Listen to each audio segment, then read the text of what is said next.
that do the most. Fuck around, get your dumb ass smoked, make you high dead bitch. Pray to the Pope. We are the TSD motherfucking gang. What's up, chat?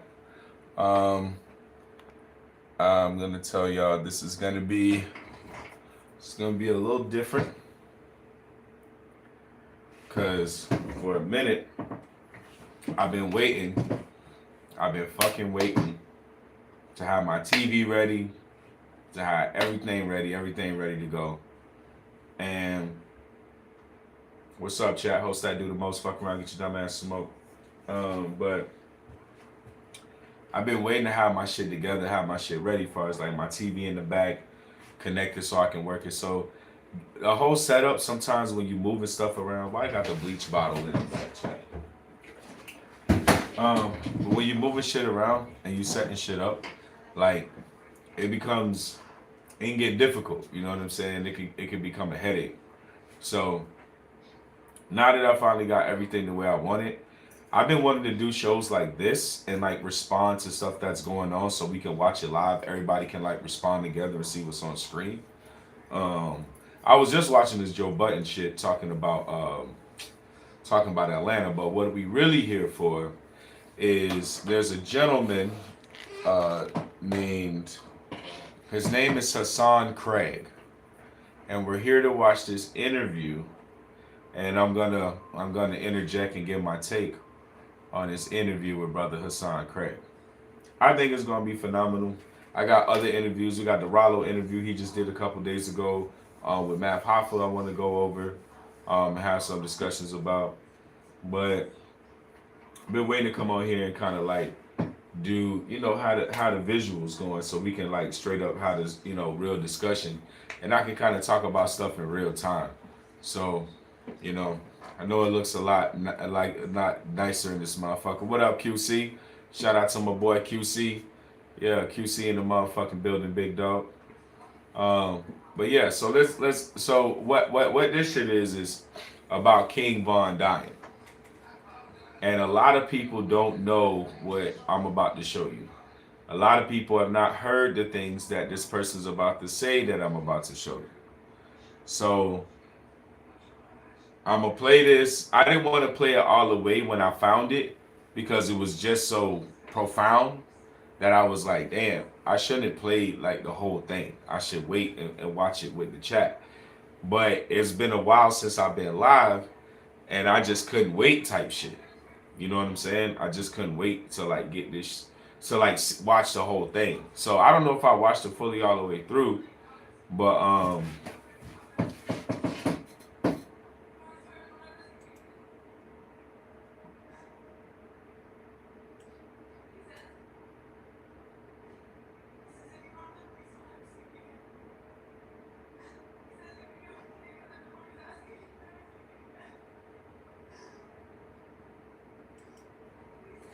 yeah, so that's why I got this other screen set up behind me, chat, so we can kind of, respond to a lot of this shit together, because this interview I'm about to show y'all about King Von dying, chat, is crazy. Like, y'all niggas finna be like, what the fuck are we watching? Like,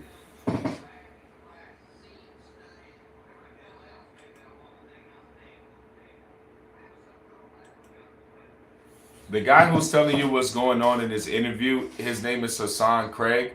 He's King Von's, like, quote unquote uncle.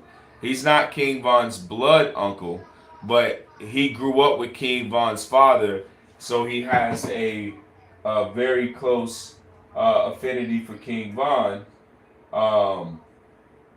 So DJ, you go crazy. DJ UTV, let them know who we got in the building. For those that love Von, Unc. Other than that, Hassan. What you on, gang? It is what it is. Got to let the world know to disassociate my nephew with Mickey Mouse. Ain't no free dirt, long live Key Von. We got to separate that. That's an oxymoron. Period. That's deep. You starting to deep already. Well, welcome to DJ UTV. It's definitely a blessing to have you. How you feeling tonight? I'm great under the circumstances. I hate I'm here happening to do this interview because everything was supposed to be taken care of.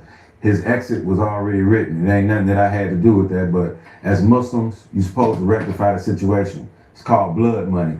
People on the internet talking about, oh, he thirsty for some money. No, as Muslims, you pay the family the blood money. That's it. That's all. You drop a bag off, I drop it to Tasha. She gonna do what she's supposed to do with it. It's been almost 5 years. Have people claiming Islam and y'all ain't playing the blood money. Ain't nobody perfect. I might would have backdoored somebody that wasn't close to me when I was 20-something years old for $3 million and I already got the money. How easy is that? Especially your mind ain't saying you don't know the person. But once you exposed and once you caught, you got to fix the problem. You ain't fixing the problem. That's why I'm here talking about it. Muslims supposed to cover their Muslims' faults, whether they right or they wrong. But I ain't finna keep on dragging this on and he getting the pass because he a celebrity. I ain't going like that, and I'm throwing my son under the bus first because couldn't nothing had happened without him. And guess who he worked for though? That's what it is. I wish I loved my smile.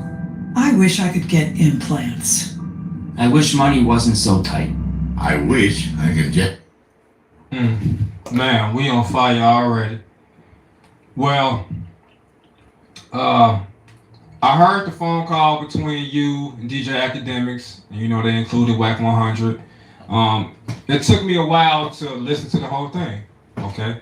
The reason why it took me a while is because, you know, I'm King Von's former DJ. I say it at every interview. They get tired of me saying it, you know.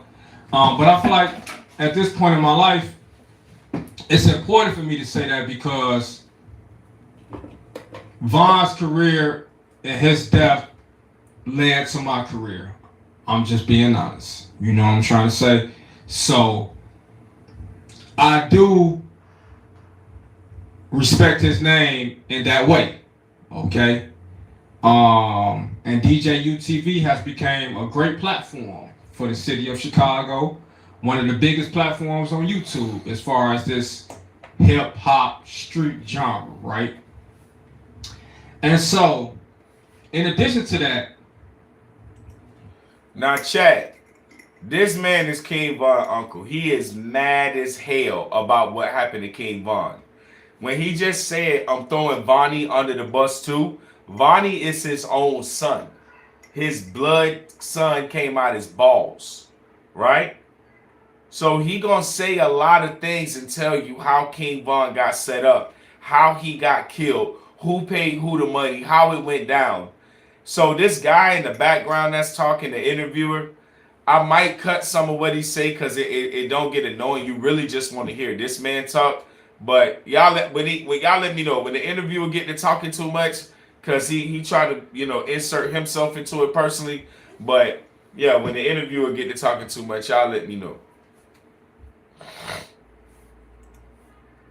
I got a son on the way. My son gonna be born next month. Inshallah. Alhamdulillah. And so when I see your father on the internet talking about his son, it stirs some emotions in me because I got a son on the way. You know what I'm trying to say? So it kind of puts me in a position to where I'm thinking to myself like, wow, is this something I might have to go through 20, 30 years from now? You know what I'm saying? With my son, right? So we got a lot to unpack here. But I want to take it from the top. I want to get to know who you are. So can you tell us where you from? All right, I'm skipping some of this shit. 89. Later, I'm not gonna open my mouth unless I speak to Release party, I saw what appeared to be Quando, Rondo, and Lil Tim. Now, when I say what appeared, it's because I saw some niggas dressed in all black with some handicap necklaces on. Okay? The handicap sign, that's what the Crips use. You know what I'm saying? The Crips down south, they use the handicap sign. I didn't think nothing of it. I was getting ready to play Von music, but as the DJ, I'm looking at the crowd. I'm trying to see who all in here. Okay? I seen a couple niggas in some Dickie suits, all black Dickie suits. And the Crip handicap chain stood out to me. Now this wasn't anything I alarmed anybody else about because I didn't think it was a threat. I didn't think, you know what I'm trying to say? So, like going back to the beginning of the interview, when I first talked to you over the phone, the very first thing you said was, man, DJ, why you say Quando, Rondo, and Lil Tim was at the club that night? They weren't at the club that night. I said, hold on, I don't know what you're talking about. We got to talk about that later. Ain't that what I told you? That's exactly what you told me. Because I didn't want to talk to you about it over the phone. I wanted my reaction to whatever you saying to be genuine. Because a lot of shit I've been hearing you say on the internet been having me, goddammit, wiping my forehead like, damn, what he on? So let's go back to that night. I know you...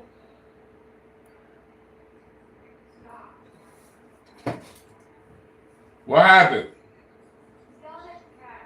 Would this make you buy a Ridge wallet? 2 people could win a Lamborghini Huracan Storado, a Hennessy Velociraptor, or $100,000? Hold on, let me explain. So let's go back to that night. I know you wasn't in Atlanta. You said you was somewhere else, and you got a phone call from Vaughn. He said, Uncle, where you at? So if you could replay that night from your perspective and the phone calls and stuff you was receiving, what happened the night Vaughn died? I can't speak on what happened because I wasn't there, but I know I was